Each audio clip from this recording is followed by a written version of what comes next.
Hey everyone, welcome. So, today we're diving into sustainability. But I promise this isn't going to be your typical lecture. We're going to peel back the layers, look past all the usual headlines, and really get into the hidden connections between our everyday lives and the health of our planet. It's a lot more interesting than you might think. All right, to get us started, I've got a question for you. Think about it for a second. What's the biggest environmental threat out there that you literally can't even see? It's a bit of a riddle, right? But the answer is, well, it's pretty surprising, and it's at the heart of everything we're going to talk about.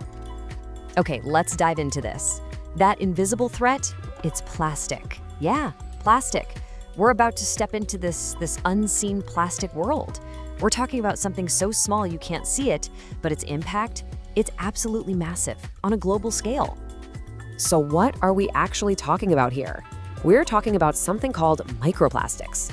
And just like the name says, they're these tiny, tiny plastic particles. We're talking smaller than a grain of rice. Now, you might think they just come from big plastic things, like bottles breaking down over time. And yeah, that's part of it. But, and this is the wild part, they also come from things like the dust from our car tires, or even from just washing our clothes if they're made of synthetic stuff. Crazy, right?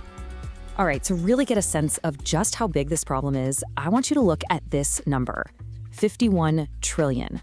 That's not a typo, that's the best estimate we have for the number of these tiny plastic bits floating around in our oceans right now. It's a number so big, it's almost impossible to wrap your head around. And it just goes to show you how huge this invisible challenge really is. Okay, so with a number like 51 trillion, you gotta wonder, where is all this stuff even coming from? And how on earth can we start to tackle a problem that big? Well, the answer might surprise you. It actually starts right in our own homes. And here's the good news. This isn't some impossible task. We can actually make a real impact by looking at 3 simple areas in our houses. First up, the kitchen. This is all about swapping out those single-use items for things we can use again and again. Then you've got the laundry room. It's about being smarter with how we handle our synthetic clothes. And finally, the bathroom.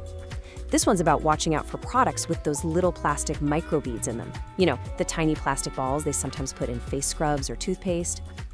And this brilliantly illustrates the power of just one simple swap. Think about it. A single-use plastic bottle. It's made from fossil fuels. You use it for maybe, 10 minutes? And then it sticks around polluting our planet for hundreds of years. But a reusable bottle? That thing can last you for years. The difference in their impact, it's just night and day. It's staggering. Okay, so we've looked at what we can do inside our homes. But here's the thing, those choices don't just stay within our 4 walls. Nope, they create ripples that spread out and affect the world right outside. So let's kind of zoom out a bit now and take a look at our own environmental backyard. Now, take a look at this. This chart is really interesting. When we think about local pollution, our minds usually jump to big factories or something, right? But look at what's right up there at the top of the list. Household waste. That's us. Our combined daily habits are a huge source of pollution, right up there with cars on the road. It's pretty eye-opening. So, what's the bottom line here? It's pretty simple, really. There's a straight line that connects our front door to our hometowns. All those little, seemingly insignificant choices we make every day, they add up. They combine to create this massive collective footprint that really defines the health of our local environment. All right, for this last part, let's zoom out one more time, all the way out to the global picture. How do our personal choices and our local impact connect to the huge worldwide marketplace? This is where we get into a really powerful idea, consuming with a conscience. And look, this is not about being perfect. Nobody's perfect. It's just about being a little more intentional, a little more thoughtful. And it really boils down to a few basic ideas, like choosing things that are built to last instead of things that are meant to be thrown away, or supporting local businesses that are trying to do the right thing. Even just trying to cut down on all that packaging. It's really just about taking a second to think about what we're buying. And this is the crucial point. Every single time you buy something, you're doing more than just exchanging money for a product. You're casting a vote for the kind of world you want to live in.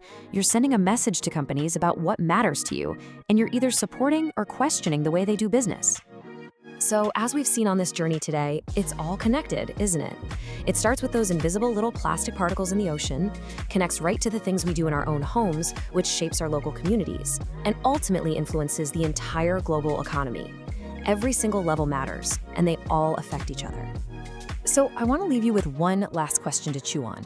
It's so easy to feel small, to think that our one little choice won't make a dent in these huge global problems. But just think about this for a second. What if your smallest choice actually has the biggest impact? Thanks so much for joining me today.